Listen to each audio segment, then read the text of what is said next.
Peu de galeries ont fait le choix de développer des projets dérivés des œuvres d'art de leurs artistes. Et au sein de la Galerie Perrotin, plusieurs boutiques ont ouvert. Et une récemment, le Perrotin Store en plein centre de Paris. Et pour parler de ce développement, je suis ravie d'être en compagnie de Vanessa Clairet. Bonjour. Merci beaucoup d'être avec nous. Alors, vous êtes directrice du développement chez Perrotin. Est-ce que tout d'abord, vous pouvez nous dire depuis quand cette idée de parler des multiples, de projets dérivés, depuis quand ça date chez Perrotin ? J'ai un peu l'impression que ça date depuis le début parce que, je n'y étais pas, mais quand Emmanuel a imaginé sa galerie en 1990, il avait déjà dans l'idée de promouvoir de la plus large manière possible le travail des artistes sous quelque forme que ce soit. Et donc finalement, les multiples, l'édition, les livres, les objets, on pourra en parler, c'est un des moyens aussi de faire connaître l'art au-delà des murs d'une galerie et puis peut-être à un public différent. Donc déjà plusieurs années que c'est en tout cas effectif, et là ça se développe d'autant plus. Quels sont les objets, en fait, tout simplement, qu'on peut trouver au Perrotin Store ? Alors déjà, effectivement, dans la structuration, nous, de notre activité d'édition, on peut dire que voilà, ça fait déjà plusieurs dizaines d'années qu'on édite des livres, des objets, des multiples. Mais là, on a renforcé l'équipe et le département avec le recrutement vraiment d'une directrice des éditions il y a 6 ans, et donc de la création d'un département édition au sein de Perrotin qui travaille avec tous nos artistes, où qu'ils soient dans le monde.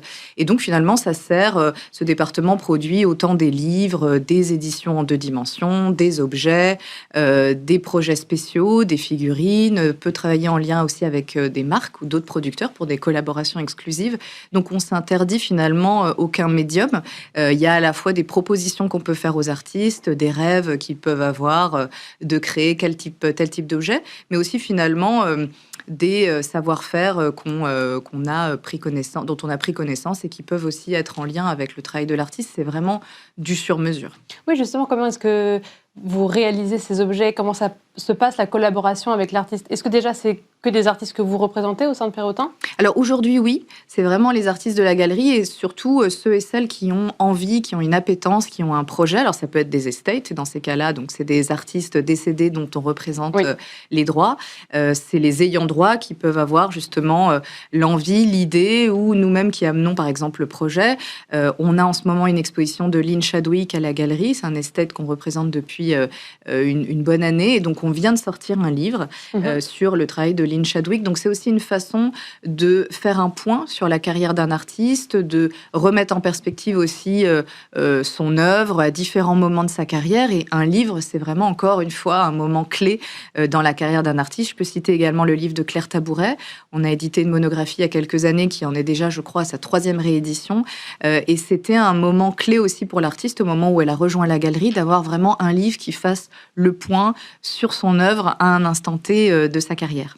Et pour les plus petits objets comme des bougies, parce qu'on retrouve aussi plein de petits objets qui semblent un peu plus gadgets, ça, comment ça se passe ? C'est l'artiste qui dit « Ah tiens, je verrais bien cette toile-là ou une partie de cette toile sur cette bougie ». Comment ça se passe ? Alors les bougies, c'est un projet assez particulier parce que nous, à la Galerie Perrotin, on a une identité olfactive qu'on a créée avec Givaudan, donc avec un parfumeur français. C'est vraiment une envie qu'avait Emmanuel Perrotin de retrouver une odeur très particulière dans toutes les galeries. Donc où que vous alliez, que ce soit à Tokyo, à Los Angeles, à Paris, vous avez cette même identité olfactive. Et donc l'idée a été de créer ensuite les bougies qui reprennent cette odeur donc, qui s'appelle Cap Ferret, qui est une odeur propre à Perrotin. Et pour habiller ces bougies, on a eu envie de lancer une collection. Et donc, on fait une proposition tout simplement à l'artiste d'utiliser une de ses œuvres, de reprendre finalement un extrait, par exemple, et d'habiller cette collection de bougies qui sont éditées. Il y a des collections, il y a des drops à certains moments de l'année. Et là, on a lancé justement une des deuxièmes éditions de ces bougies. Après, dans des objets un peu plus décalés, ça peut aussi être une idée d'un artiste. Je pense à Izumi Kato, qui est un artiste japonais, qui est un artiste qui est peintre, sculpteur, qui a une pratique aussi de l'installation, mais qui par ailleurs a une collection personnelle de figurines et de jouets anciens. et notamment des figurines en plastique des années 60-70, voilà, qui a vraiment cette passion, on va dire. Et quand il est arrivé au sein de notre département édition, on avait envie de faire quelque chose d'assez original et il a eu l'idée de faire un wakuwa, donc qui est une petite figurine articulée, un petit jouet en bois. Et donc avec Raphaël Pinoncelli qui dirige les éditions de la galerie, ils ont commencé un dialogue comme ça et elle lui a soumis une idée. On a trouvé le fabricant, il a répondu, ça a été un ping-pong créatif et aujourd'hui il y a une petite figurine, un petit jouet Izumikato qu'on vend dans nos Perrotin Store. Et j'imagine que ça du coup c'est beaucoup plus grand public en termes de prix. C'est beaucoup plus accessible. Oui, absolument, absolument. Donc il y a effectivement, comme vous le soulignez, plusieurs aspects. C'est à la fois effectivement créer des éditions qui permettent de rendre accessible l'œuvre d'un artiste, d'une artiste qui est par exemple très rare, où on a peu d'œuvres. Je pense à Claire Tabouret par exemple. Quand on a des éditions en série limitée, elles sont déjà un tout petit peu plus accessibles en effet que ces œuvres originales. Mais on a aussi des œuvres, alors pour le coup très accessibles, très grand public, qui sont des posters qu'on vend à partir de 20, 30 euros dans nos galeries, dans nos différents stores.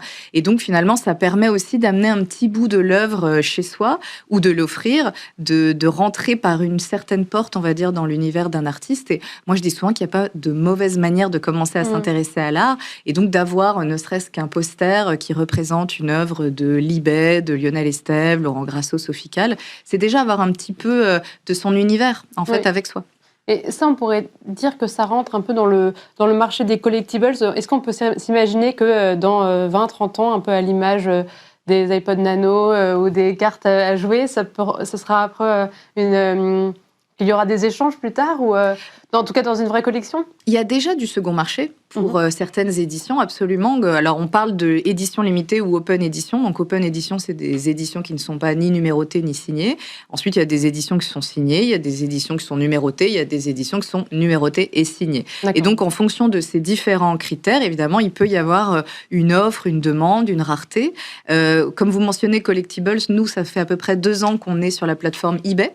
C'était assez innovant, finalement, pour une librairie d'art, un Perrotin Store comme nous, d'aller sur cette plateforme. Mais justement, eux avaient aussi, eBay, une proposition finalement de toucher une audience beaucoup plus large. Et on s'est rendu compte, c'était assez intéressant, qu'il y avait déjà des échanges et de la revente de certaines éditions de nos artistes qu'on pouvait, nous, finalement, vendre en premier marché, c'est-à-dire neuf. Et finalement, le public qui va sur eBay, qui peut être amateur de l'œuvre, je ne sais pas, par exemple, de Takashi Murakami ou de JR, n'avait pas connaissance que à la Galerie Perrotin, la librairie Perrotin, on vendait des éditions justement de ces artistes et souvent moins chères, puisque c'était le premier marché. Oui. Donc, c'est aussi une façon finalement de faire un peu de pédagogie aussi, quelquefois, de réexpliquer notre rôle. Et c'est tout à fait complémentaire de notre travail de galeriste, puisque ça n'empiète pas, c'est un segment différent. Ça ne veut pas dire que les audiences sont différentes. Il peut y avoir des croisements. Il y a des amateurs d'art qui achètent aussi, évidemment, des livres, des posters, des éditions, puisqu'il y a différents usages, finalement, différentes typologies d'usage et d'amour pour ces objets. Oui, j'allais dire justement, est-ce que vous savez à qui vous vendez? Qui sont ces personnes? Est-ce que justement il y a des croisements? Est-ce que c'est des premiers collectionneurs qui, vous pensez peut-être dans 20 ans, seront les clients de la Galerie Perrotin? Je dirais que c'est un mélange un peu de tout ça. Là, typiquement, on a ouvert une nouvelle librairie rue de Turenne. On était déjà accolés à la galerie au 76 rue de Turenne, mais il fallait rentrer dans une cour intérieure. Là, désormais, depuis septembre, on a pignon sur rue. Et ce qui est très rigolo, c'est de voir que la clientèle se partage entre des amateurs, effectivement, qui fréquentent la galerie régulièrement, et aussi des passants qui simplement voient dans la vitrine des objets, des livres qui les interpellent et qui peuvent ne pas connaître la Galerie Perrotin. Et donc, rentrer par le biais des éditions, par le biais de la librairie, dans notre univers, rencontrer le travail des artistes. Donc ça, c'est vrai à Paris, et c'est vrai qu'à Paris, la galerie est implantée depuis 35 ans, mais par exemple, on a un Perrotin Store à Las Vegas, où il n'y a pas de galerie. Donc oui, c'est pas forcément les lieux de galerie. Et voilà, et c'est un petit peu la prochaine étape sur laquelle, justement, on travaille actuellement, c'est de décorréler, en tout cas, de développer le réseau de nos Perrotin Store indépendamment, ou dépendamment d'ailleurs, les deux peuvent fonctionner, de nos galeries.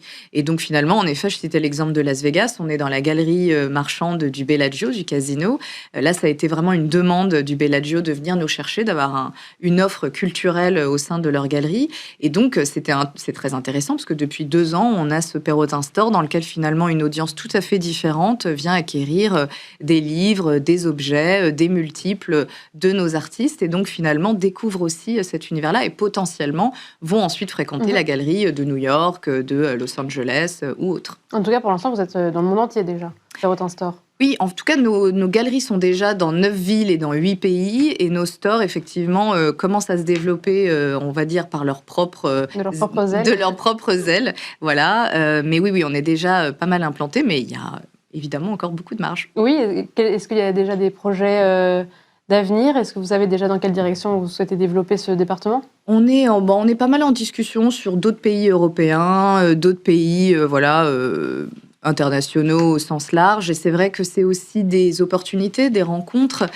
Perrotin, c'est une marque aujourd'hui, c'est un label, donc c'est une galerie, c'est un univers, ce sont une centaine d'artistes qu'on représente de quasiment 30 nationalités. Et donc finalement, c'est devenu aussi attractif pour des acteurs du monde entier qui ont envie effectivement de nous proposer, alors soit de façon très ponctuelle, et on a pu le faire, par exemple à l'ouverture de la Samaritaine ou à Isetan à Tokyo, d'avoir finalement un Perrotin Store et on se rend compte qu'on rencontre vraiment une audience très friande et justement, vous le soulignez, des jeunes aussi, une jeune génération qui s'intéresse à l'art, qui a peut-être envie de faire un premier achat et qui finalement rentre par ce biais dans le fait de collectionner ou de démarrer une collection d'art.